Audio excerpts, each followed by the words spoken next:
자, 강의를 시작하도록 하겠습니다. 저는 이양수 회계사고요. 이 반은 IFRS의 주요 계정 과목별 회계 처리와 세무 실무라는 과정입니다. 개인적으로 저는 이 과정이 제일 좋습니다. 저는 이 과정을 제일 사랑합니다. 그래서 제가 가장 어려운 반이지만 IFRS 국제회계 기준을 적용하시는 우리 기업들의 그렇죠? 계정 과목별 회계와 관련된 세무조정을 강의합니다. 24시간으로 구성되어 있고요. 교재는 제가 집필한 3일 인포마인에서 출간한 요 교재로 합니다. 여러분, 요 교재가 필요하십니다. 구매하셔서 이 수업을 들으셔야 됩니다. 자, 칠판을 잠깐만, 교과서는 여러분, 일단 17페이지를 펴놓고 시작할 거니까, 17페이지를 일단 피시고요. 피셨으면, 칠판을 잠깐만 봐주십니다. 칠판을요. 자, 여러분. 저희 아이파라는 학원은 굉장히 전문 학원이죠. 그래서 지금 현재 IFRS라는 국제회계 기준에 대한 강의를 여러분 우리는 이렇게 구성하고 있어요. 제일 먼저 입문이라는 반이 있습니다. 입문은 16시간 동안 강의를 하죠. 입문 실제로는 기초죠. 그러니까 조심하실 건 이거는 회계학을 처음 배우시는 분들이 듣는 수업이 아닙니다. 회계학을 처음 들으시는 분들은 알기 쉬운 그죠? 기초회계실무라는 반이 따로 있어요. 우리 전훌 제목이 전직원이 함께하는 알기 쉬운 회계실무라는 반이 정말 평생 처음 회계학을 듣는 분들이 듣는 반이에요. 그러니까 그게 아니라 이미 회계학을 어느 정도 수업을 듣고 알고 또 IFRS를 하는 그 회사에 지금 현재 재무팀 쪽에 입사하신 분들 그런 분들이 듣는 게 입문이에요. 생기처 절대로 아니에요. 그 다음에 중급이라는 수업에 강의를 합니다. 중급은 24시간을 강의하고요. 가장 하이라이트가 이거죠. 다시 한번요. 저희 학원은 전문 학원이라고 그랬죠. 그 말은 입문이라는 과정과 저 중급이라는 과정이 여러분 전혀 다른 수업이에요. 전혀 다른 난이도입니다. 그래서 대충 비슷하겠지 울고 나가십니다. 중급 어렵습니다. 가장 하이라이트 반이고요. 당연히 고급이 있습니다. 고급이라는 반이 16시간인데 자 중급과 고급의 차이가 여러분 요 고급이라는 게 흔히 말하는 지분법을 강의하고요. 연결을 강의하고요. 거기에 합병과 분할을 강의하는 겁니다. 합병과 분할을요. 요런 것만 따로 특화돼서 강의하는 게 고급입니다. 다시 한번 요거는 동일한 책입니다. 교재가 제가 쓴 한 권의 책으로 입문과 중급을 당연히 나눠서 하고요. 요거는 제가 아니라 우리 신현결 교수님이 쓰시는 고급 회계라는 책으로 강의를 할 거고요. 그 다음에 마지막이 IFRS 여러분 그죠? 계정 과목별 회계 처리와 세무 처리, 실무라는 이 반이 24시간짜리가 있죠. 그러니까 이제까지는 회계학만 하는데 그렇죠? 여기서부터는 세무 조정이 들어갑니다. 그러니까 지금 여러분이 듣고 계시는 여러분 이 반은 법인세가 개입되어 있기 때문에 일반적으로 회계만 하신 분들은 그죠? 너무너무 어렵죠. 회계세법을 동시에 하니까. 그래서 이건 맨 마지막에 들으시는 거예요. 마지막에 다 합하면 여러분 총 80시간의 수업이잖아요. 이 정도는 해야 우리가 어디 가서 그쵸? 어디 가서 IFRS를 한다 이렇게 말하시겠죠. 그 반 중에 제일 마지막에 해당하는 반입니다. 이해하시겠습니까? 그래서 마지막 반입니다, 여러분요. 이해를 해주셔서 요런 순서대로 강의가 이루어지니까 혹시 이 수업 듣는 도중에 회계가 어려우시면 이런 중급이나 고급들을 한번 다시 들으시면 더 좋겠네요. 그러시죠? 일단 이 반은 어쨌든 굉장히 어려우실 수 있으실 것 같아서 IFRS의 중요한 회계 처리와 거기에 관련된 세무조정을 강의해 드립니다. 자, 그럼 이제부터 진도를 하죠. 자, 17페이지에 여러분, 그쵸? 나와요. 먼저, 여러분, 22년에는요, 그렇죠? 어떻게 법인세 등이 세법이 바뀐 날 먼저 간단히 보겠습니다. 1번, 납부지연 가산세율이 인하됩니다. 그죠? 모든 세법에서 세금을 늦게 내면 납부지연이라는 가산세를 내죠. 불과 2년 전에는 납부 불성실 가산세인데 여러분 작년부터 납부지연이라는 말로 바뀌었고 우리가 원래 냈어야 되는 세금에 그렇죠? 원래가 10만 분의 25에 곱하기 미납일수 그렇죠? 그러니까 원래 냈어야 되는 날에 다음 날부터 실제로 낸 날까지의 일수가 되는 겁니다. 그래서 하루의 이자가 10만 분의 이렇게 되면 요게 곧 써놨죠.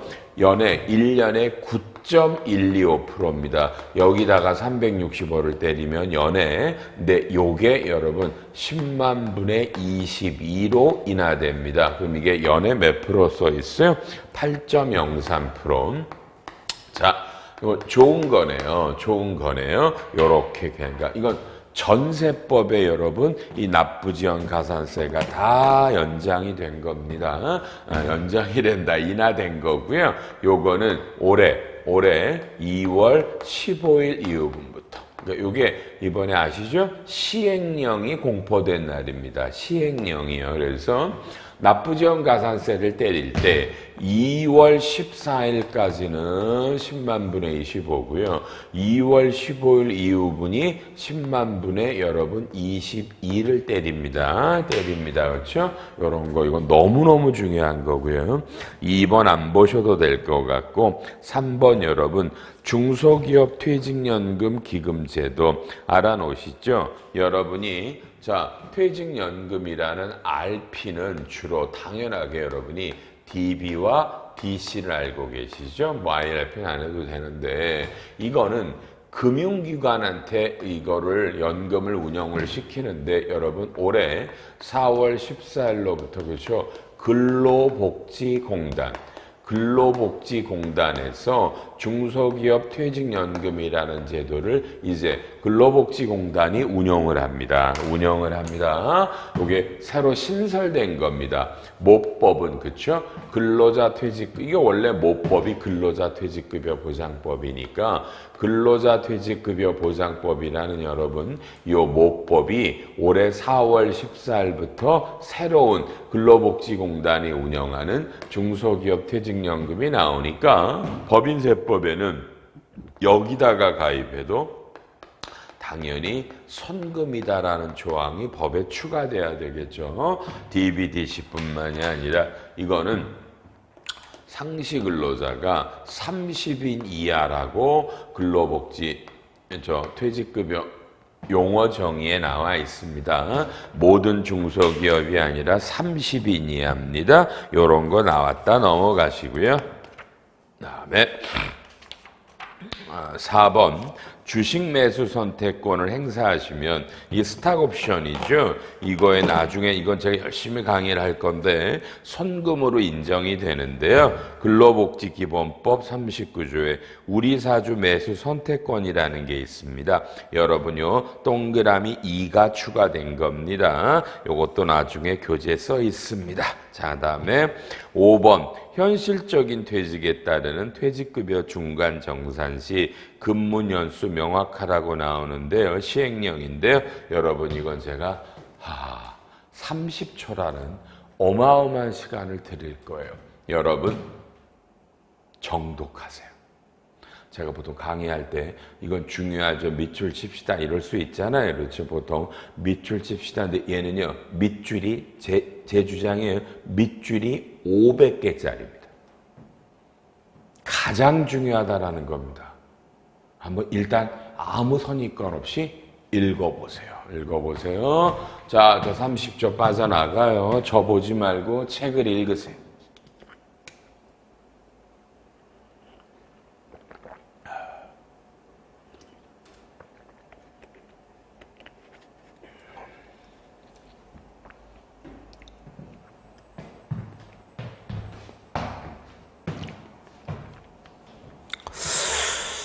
잘 어렵죠. 여러분, 지금 어렵죠. 그냥 몇 가지 던지고요. 여러분들, 임원들, 퇴직금 중간 정산 하셨나요?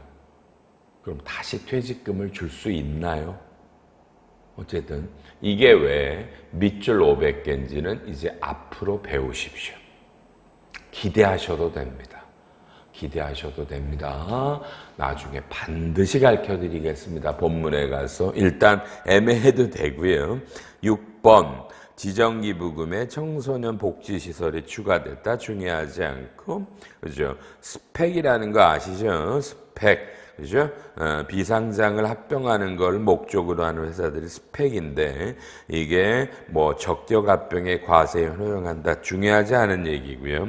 8번도 사업을 내가 다른 회사 걸 양수할 때 그 법인의 2월 결손금이 승계된다. 이건 아직 조금 애매할 것 같아. 조금 더 구체적 사례가 좀 나와야 될 것 같아요. 신설된 조항은 맞는데 조금 적용이 쉽지 않아요. 구분격리를 당연히 해야 되겠지만 넘어가 주시고요.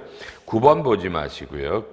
10번 재해손실은 세액공제를 한 달 이내인데 석 달 이내 신청해도 된다고 바뀌셨고요. 11번 성실신고는 아예 안 할 겁니다. 안 보겠습니다. 성실신고라는 것들은 강의를 듣는 여러분들하고 관련이 없는 그죠? 일반적으로 좀 규모가 적은 부동산 임대나 이런 거니까 아예 안 합니다. 넘어가 주시고요. 14번 업무용 승용차 관련 비용 명세서 미제출 가산세. 자, 업무용 승용차 같은 걸 하면 명세서를 만드셔야죠. 비용을 취합하죠. 비용을 취합하는 명세서인데 이거를 안 내면 이제 그 비용과 관련해서 손금 인정받은 금액의 1%라는 가산세를 신설했습니다. 자, 최근에 이 기사들이 또 어마어마하게 나오잖아요. 여러분 뭐라고 나와요? 이렇게 나오죠. 그죠? 이렇게 나오죠. 법인에 수억 원짜리 차를 사서 그죠? 이것들을 자꾸 법인 경비로 한다. 탈세다. 사적 용도로 쓴다. 저는 이게 탈세라고 생각들지 않지만 그래서 언론에 자꾸 부각됐고요. 어쨌든 업무용 승용차 비용 명세서를 안 내시면 1%의 가산세입니다. 신설됐습니다. 15번 역시 안 하고요. 16번도 필요 없고 17번 여러분, 요건 이제 어떤 에러가 있었어요. 지금 다 개정세법 조문에 17번 있죠. 빨간색으로 삭제해 주세요. 변명을 하자면 이 책을 쓸 때 시간이 없으니까 시행규칙이 공포되기 전에 책의 인쇄를 돌렸어서 요 19조의 3이라는 시행규칙은 그저 사실 아니었어요. 당연히 통과될 줄 알았는데 요 17번이 통과되지 않았습니다. 그러니까 그냥 죄송해요. 책을 일찍 내야 돼서 그랬어요. 17번은 그냥 지워주세요. 내용도 보지 말고 이건 시행규칙이 통과되지 않았습니다. 그 다음에 18번도 볼 필요 없습니다. 그 다음에 19번 이 연결 납세 원래 안 하니까 제가 20번 외국법인 연락사무소 현황자료라는 걸 냅니다. 여러분 칠판 봅니다. 외국법인들이 그죠? 한국에 와서 현지 법인을 만들면 그건 현지 법인 subsidiary, 지점을 만들면 브랜치. 이건 당연한 법인세 신고들을 하는데 연락사무소라는 거를 만들 수가 있어요. 영어로는 리즌 오피스라고 그러죠. 리즌 오피스. 연락사무소는 한국에서 영업을 안 하는 거예요. 자기네를 광고하거나 한국에 정보를 취합하니까 연락사무소는 원천세 신고만 하시거든요. 원천세 신고만. 그런데 이제 이 연락사무소에 대한 내용을 국세청에 신고하라는 제도가 신설됐습니다. 여러분요. 읽어보면 맨 밑에 동그라미 2번에 내년도 2월 10일까지 요 연락사무소에 관한 현황 자료들을 내랍니다. 여러분 2월 10일 개정됐고요. 그 다음에 외국법인의 국제거래 관련된 것들, 내부거래 명세 이런 것들이 있으니까 하여튼 이건 그러니까 외국법인, 우리가 해외 현지 법인을 뭐 신설했다 이런 것들은 하여튼 국제거래 관련되는 모든 것들은 여러분 이 신고일이 원래 3월 말이 아니라 이제부터 다 6월이에요. 6월 말까지 냅니다. 그래서 뭐 해외 현지 법인의 뭐 재무 상황표나 명세서나 그죠? 뭐 이런 거 있잖아요. 이런 것들이 국제거래 명세서 전부 다 6월 말로 바뀌었잖아요. 요것도 6월입니다. 내부거래 명세서들도 6월 말까지 내십니다. 6월 말까지. 22번 가상자산 보지 마시고요. 취득각 산적 분명화 중요하지 않고요. 22, 23 의미 없습니다. 너무 가상자산은 법인은세는 뭐 그냥 뭐 이익이 나면 과세가 되니까 개인하고 다르죠. 여러분이 알고 있는 건 개인들이 가상자산들 그죠? 이거 비트코인 같은 것들을 사서 팔아서 이익이 났다. 그건 소득세법에는 여러분 그건 기타 소득이에요. 그건 내년부터 과세가 되고요. 내년부터요. 내년부터 그렇죠. 법인은 당연한 과세가 되는 겁니다. 그 다음에 마지막에 24번 가결산 방식으로 중간예납을 하죠. 여러분요. 올해 6개월 실적을 갖고 가결산을 8월 말에 중간예납을 들어가면 여러분 어떻게 돼요? 이거를 중소기업 판정을 해야 되잖아. 그럴 때는 올해 6개월치를 1년으로 곱하기 2해서 환산해서 환산한 매출액으로 그 중소기업 판정 기준 있죠? 그거를 적용하라는 게 그냥 뭐 당연한 건데 좀 너무 늦게 나온 거 아닌가 이런 생각은 있네요. 해주시면 되고요. 자, 10초, 15초 여러분 대답. 여러분 혹시 이게 올해 여러분 법인세법이 개정된 건데 대답. 별로 마음에 와닿는 개정이 있어 없어요? 빨리. 잘 없죠? 그러니까 법인세법은 매년 그렇지만 중요한 거는 별로 바뀌질 않죠. 자, 이제부터 조세특례제한법은 꽤 많이 바뀌어요. 1번 창업중소기업 여러분하고 상관없어요. 생계형이라고 그래서 여러분 상관없고요. 2번도 하지 마요. 제가 여기서 알뜰주유소인데 맨 끝에 개정안이라고 돼 있죠. 통과 여부를 확인하라는 건 여러분 이건 지금 이 강의를 하는 이 순간에도 여러분 세법이 새로운 개정안이 올라가 있어요. 임시국회. 그러니까 원래 법은 작년 12월에 통과되잖아요. 공포되는데 요놈은 그 이후에 새로운 세법안이 또 올라간 건데 이 강의하는 시점까지도 아직 통과 안 됐어요. 그러니까 연말에는 한번 다시 보시는데 제 생각에는 통과될 거로는 보는데 이 수업 대상들하고 좀 안 맞을 수 있어요. 알뜰주유소라 넘어가시고요. 상생입니다. 상생 결제하면 세액공제를 해주시는데 세액공제 요건이 좀 단순화됐습니다. 중요하지 않아서 읽어보시고요. 또 4번에 상생을 어떤 기금에 출자하면 투자금액의 출연금액의 10%를 세액공제해 주는데 그렇죠? 거기에 뭐예요? 거기에 뭐냐, 그렇죠? 동그라미 그 4번에 가면 중소기업 협동조합법에 따른 것들 여기도 추가됐다라만 놓으시고요. 자, 이제부터 5번 국가전략기술. 와, 먼저 29페이지 오른쪽 맨 밑에 4번 국가전략기술을 여러분 5초만 한 번만 읽어보세요. 읽어보세요.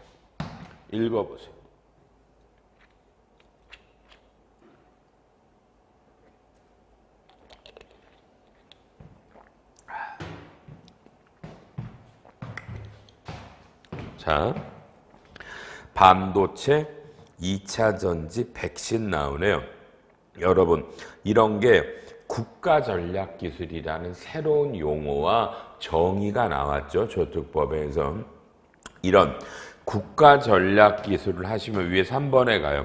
이거를 개발하기 위한 R&D가 들어가면 연구인력개발비 세액공제 공제율이 늘어납니다. 꽤 많이 늘어납니다. 신성장보다도 10%가 늘어났고요.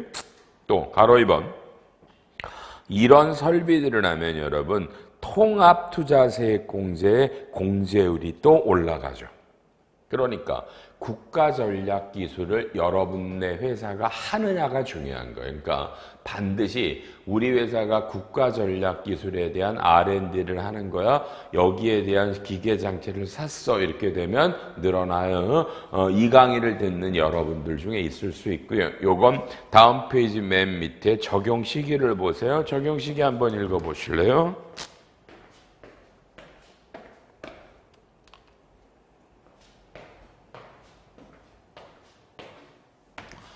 적용 시기에 보면 여러분 이건 작년 7월이죠. 작년 7월부터 2024년까지입니다. 아셨습니까? 이건 건 작년에 그러니까 이미 2021년 세무조정할 때 6개월이 해당이 됐었으니까 작년도 세무조정계약서를 보시고 우리 기업이 국가전략기술과 관련한 R&D와 통합투자세액공제가 있나를 확인하시면 되겠네요. 그 다음에 그럼 이제 6번, 7번 이런 거 아니에요. 이거 읽어보 해당되시는 분만 거라 너무 그래서 8번도 안 하고요. 9번 중소기업의 ESG 교육 비용이 그죠? R&D 연구인력개발세액공제 대상에 추가됩니다. ESG라 그래서 뭐 요새 제일 화두가 되는 단어죠. 아직도 전 잘 모르겠어요. 늙어서 ESG가. 근데 뭐 ESG라는 말이 워낙 많이 나오니까 ESG를 경영을 하기 위해서 우리 임직원들을 교육을 합니다. 연구인력개발비 세액공제 추가되고 아마 많이 되는데 여러분 중소기업만 가능한 거고요. 10번 연구인력을 정부로부터 돈을 받아서 R&D를 투자하면 그죠? 입금불 산입하죠. 그 조항이 그냥 적용기한이 연장된 겁니다. 똑같고 기한이 연장된 거고요. 11번은 기술 이전은요. 기술 이전은요 뭐예요? 자, 이건 여러분이 갖고 계시는 그죠? 특허권들을 남한테 팔면 이익이 생기잖아. 이 법인세는 여러분요 50%를 감면해 주는데 중소중견기업만 이번에는요 이 특허권을 파는 게 아니라 그죠? 파는 게 아니라 뭐라는 거야? 빌려준 거야. 대여한 거야. 아셨어요? 이럴 때는 중소기업만 25% 감면인데 올해부터는 중견기업도 감면을 해주겠답니다. 보시고요. 12번 보지 마요. 지역축구 1호 안에 들어가면 감면해 주는데 그 감면을 연장해 준 거니까 중요하지 않고요. 13번은 이런 감면받은 특구에서 밖으로 다시 나가버리면 그죠? 세금을 추징한다라는 조항인데 별로 없을 것 같아요. 해당되시는 분 보시고요. 14번도 그러네요. 별로 잘 못 봐서.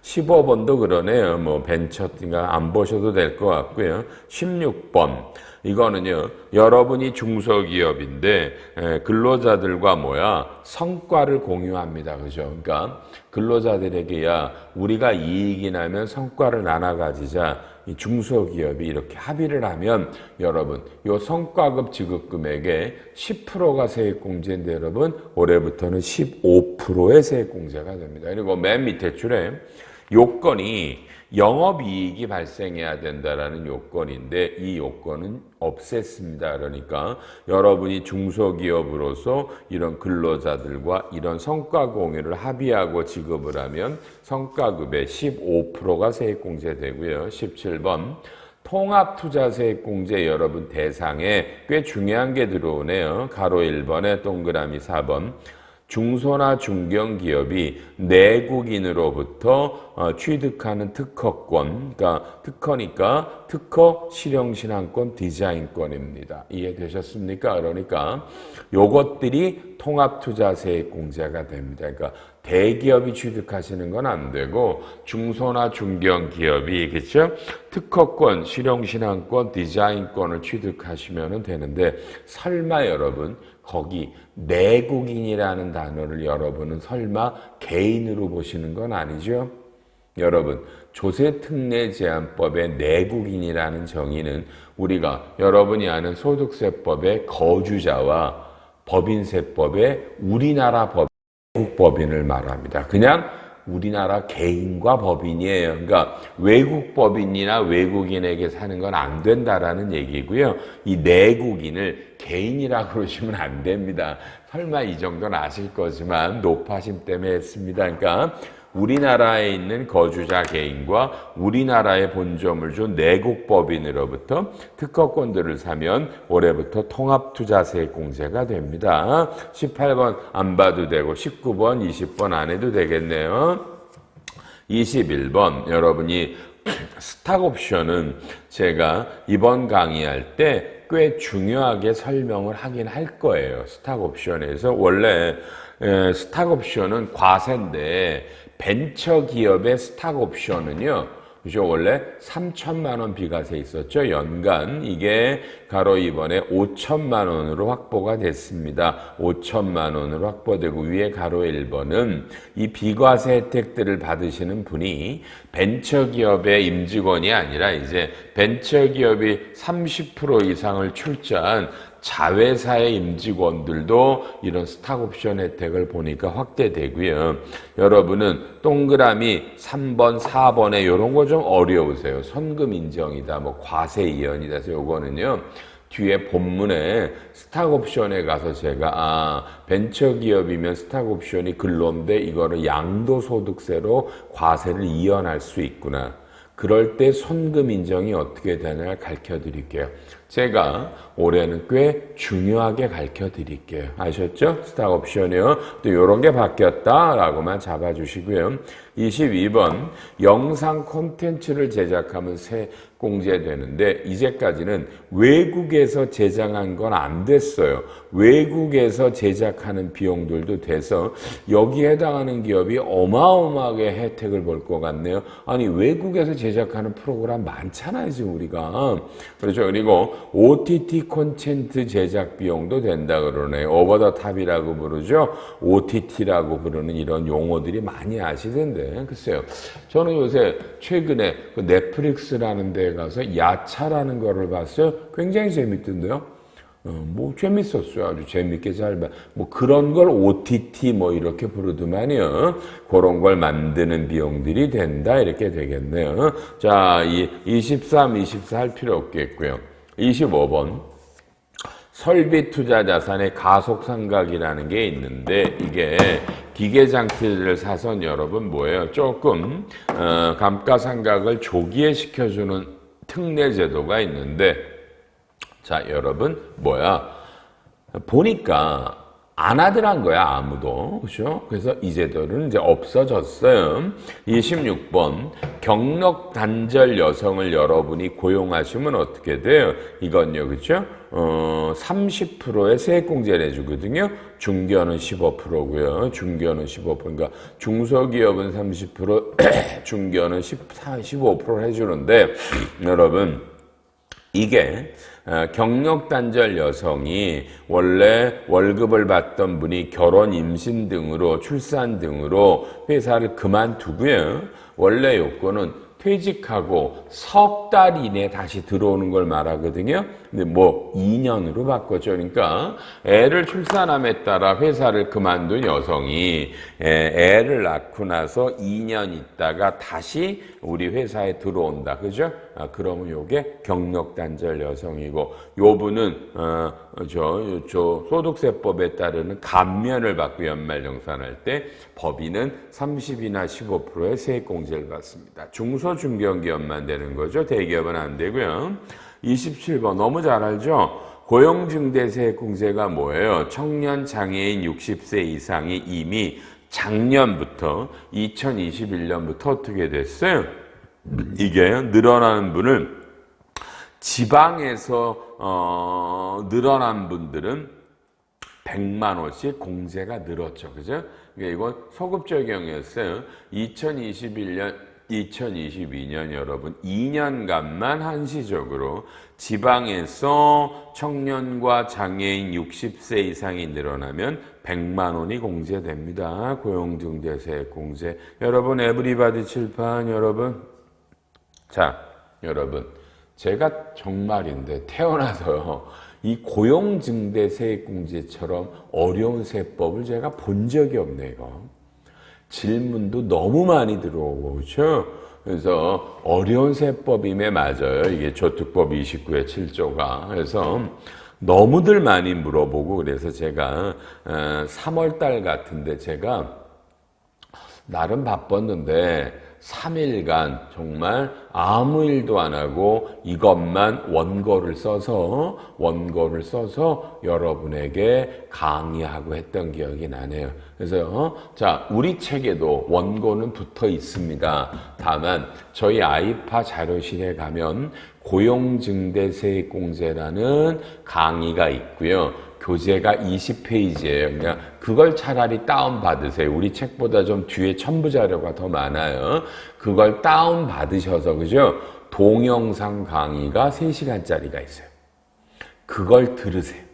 그런 건 뭐 그러면 고용증대세액공제는 좀 충분히 이해가 되실 거예요. 그래서 고용증대세액공제처럼 여러분 진짜 이게 어려운 걸 제가 본 적이 없다니까. 여러분 너무 어려워요. 3시간짜리의 동영상 강의와 첨부되어 있는 20페이지짜리 원고를 보고 하시면 좋겠네. 아셨죠? 하세요. 고용증대세액공제는요. 오른쪽에 28번 안 해도 되고요. 29번 이런 것도 연장되는 것들이 많은 것뿐입니다. 그 다음에 30번에 사회보험료다. 사회보험료인데 사후관리다라고 돼 있죠. 그래서 이제까지보다 조금 추가되는 그냥 과세가 좀 추가되는 게 사후관리가 늘어났다 이렇게 보시면 되겠고요. 나머지 중요하지 않고요. 31, 32, 33 너무 그냥 특수한 것들이라 여러분 여기에 해당하는 것들만 쭉 보시면 되겠네요. 41번으로 가요. 41번. 본사 지방 이전 세액 감면입니다. 여러분 저특법 63의 2조가 여러분이 본사를 수도권 밖으로 이전하시면 감면을 해줘요. 본사를 이전하는 거예요. 공장 아니고요. 공장은 저특법 60조고요. 63의 2조가 본사를 이전하는 건데 이제랑 달리 뭐가 있다 그죠? 본사를 이전하는 요건이 하나 좀 됐어요. 뭐냐면 이전하면서 추가적으로 들어가는 금액이 10억 이상이어야 되고요. 본사에 근무하는 분이 20명 이상이라는 이 두 가지 요건이 신설됐어요. 그러니까 무조건 수도권 밖으로 서울, 인천, 경기도 밖으로 본사를 이전해도 되는 게 아니라는 거죠. 그런 거, 요 요건은 따지셔야 될 것 같아요.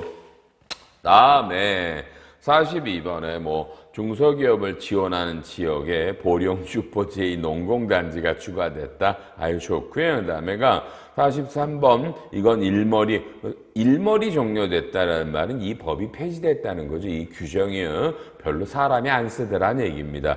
44번 착한 임대인 아시죠? 하도 코로나 때문에 어려우니까 집주인이 임차인에게 임대료를 좀 줄여주는 겁니다. 그렇죠? 다만 요 소상공인인데 거기에 여러분 5번 오른쪽에 5번 그렇죠?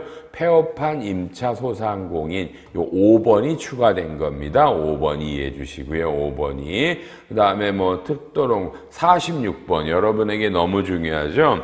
미환류 소득에 대한 법인세를 따질 때 차기 환류 적립금을 설정합니다. 미환류 소득에 대해서 그러니까 올해 번 돈의 일정 금액을 기계나 사람 인건비에 투자해야 되는데 안 한 거죠. 그럼 원래 20% 세금을 내는데 세법이 원래 1년 기간을 줬죠. 올해 투자 안 한 거를 내년 1년에 투자하거나 월급을 올리면 봐줄게 했어요. 이게 차기환류 적립금인데 이거를 2년으로 연장해 준 거예요. 그러니까 이게 2021년부터 바뀌었거든요. 그러니까 2021년에 미환류 소득이 떴어요. 100억이. 그러면 이걸 2022년, 2023년까지 더 많은 돈들을 투자와 임금을 올려라. 그러면 2년까지 사용하고 2년까지도 사용 안 하면 그때 20% 세금을 내라. 1년이 2년으로 간 거예요. 굉장히 중요한 것 같고요. 다음 47번도 요게 그쵸? 미완료 소득할 때 항상 문제가 되는 게 그 각 소득에서 공제하는 법인세, 지방세 정의가 하도 애매해서 유권 해석은 있었지만 이번에 그냥 우리가 법인세 신고할 때 해서 제대로 내는 거 그쵸? 진짜 계산해서 내는 법인세와 지방세라는 게 명문화됐고요. 연간 8천만 원은 1년 안에 입사한 분은 연 단위로 환산해서 8천만 원을 따져라 이런 말이 나왔습니다. 나머지 것들도 뭐 별로 중요한 거 없고 오른쪽에 53번 기업이 운동 경기부를 만들면 세액공제를 해주죠. 운동팀들 운영하면 그렇죠? 그 대상에 넘어가서 좀 종목이 늘었고요. 뭐 하도 다 디테일하니까 그리고 가로 2번에 e스포츠 경기부 그렇죠? 가로 2번에 e스포츠 경기가 추가됐습니다. 가로 2번이 추가된 것 같고요. 54번은 해외 진출한 기업이 우리나라 들어오면 감면해주는 요건을 완화했다. 그냥 보시면 되겠고요. 뭐 특별한 거 없네요. 오른쪽 58번으로 갑니다. 조심해요. 58번은요. 작년 12월에 개정된 게 아니라 여러분 그죠? 작년 8월 10일 날 개정이 돼서 적용된 거예요. 그러니까 잘 모르시네요, 여러분요. 다음에 용역 제공자에게 용역 제공과 관련된 사업장을 제공하는 자는 제공자에 관한 자료를 수익금액, 소득금액이 발생하는 달에 다음 달 말일까지 세무서장에게 제출해. 이게 원래 지금부터 보시는 사람들은 1년 거에 대한 자료를 내년 2월에 신고하셨거든요. 1년 있다 신고하는데 이걸 이번 달 거를 다음 달 말에 월별로 신고합니다. 어떤 분일까요? 넘기면 대리운전, 그죠? 소포 배달, 간병, 골프장 캐디 굉장히 많죠. 우리가 뭐 택배기사님들, 대리기사님들, 골프장 캐디님들 이런 분들에게 이런 돈들을 주는 회사는 주고 그 다음 달 말까지 누구에게 얼마 줬다 이런 걸 내야 되고요. 가로 이번에 이걸 내시면 한 사람당 300원, 연 토탈 200만 원까지 세액공제. 이 세액공제가 신설이 된 겁니다. 그러니까 작년 연도 중에 법이 바뀌니까 잘 몰랐던 거예요, 사람들이. 그렇죠? 그러니까 이거 2021년분부터 세액공제가 됐었던 거예요. 그 다음에, 그렇죠? 59번, 거꾸로 이런 자료를 안 내면 과태료를 냅니다. 과태료를 냅니다. 아셨죠? 해주시고, 뭐, 나머지 거 별로 없네요. 쭉쭉쭉 벗어대시고 넘어가셔서, 마지막 67번. 공사부담금으로 투자세액공제 중복 지원이 여러분 배제됩니다. 자, 이거는 뭐냐면, 여러분이 뭐 그냥 그죠? 지역 난방공사라고 그럴게요. 지역 난방공사하면 어떻게 될까 이런 거죠. 제가 어떤 빌라를 신축했어요. 난방을 끓여오려면 지역 난방공사에다 얘기를 해서 그죠? 아파트나 빌라를 지을 때 관을 묻죠. 이 관은 우리가 부담하는 거예요. 실수요자들이. 그러면 지역 난방공사는 실수요자들이 이 관 묻는 비용을 주거든요. 그럼 이걸 지역난방공사는 그 돈을 받아서 관을 묻었잖아요. 이게 공사부담금인데 이 관을 묻은 거에 대한 여러 가지 투자세액공제들을 이제까지 받아왔는데 공사부담금 남한테 받아서 투자한 건 그죠? 투자세액공제를 받으면 안 된다라는 조문이 조특법 127에 들어왔습니다. 자, 아이고야. 여러분 말하는 것도 힘들어 죽겠네. 다 같이 어마어마하죠? 어마어마하게 많은 조특법의 개정이 있습니다. 여러분 그냥 이 개정들 중에 여러분 회사랑 관련된 것들만 잘 챙겨서 보시면 되겠네요. 첫째 시간은 이렇게 2022년에 개정된 세법들을 갖고 여러분을 모셨습니다. 아셨죠? 이제 다음 시간부터는 여러분 설명했죠? 이번 시간은 여러분이 베테랑임을 전제로 강의가 이루어집니다. 그래서 기본적으로 법인세 어떻게 계산해요? 세무조정이 뭐예요? 소득처분이 뭐예요? 여러분 이런 얘기 안 해요. 바로 개정 과목별의 회계와 여기에 세무조정을 위주로 할 겁니다. 그러니까 일단 페이지는 그냥 59페이지를 펴놓으시고요. 하여튼 이번 반은 전문반이라 어렵게 진행이 될 거다. 24시간 동안 정말 잘 버티시기만을 바랍니다. 끝까지 버텨서 24강을 마감하십시다. 여러분, 제가 개인적으로 제일 좋아하는 반이라고 그랬습니다. 무지하게 어렵게 할 겁니다.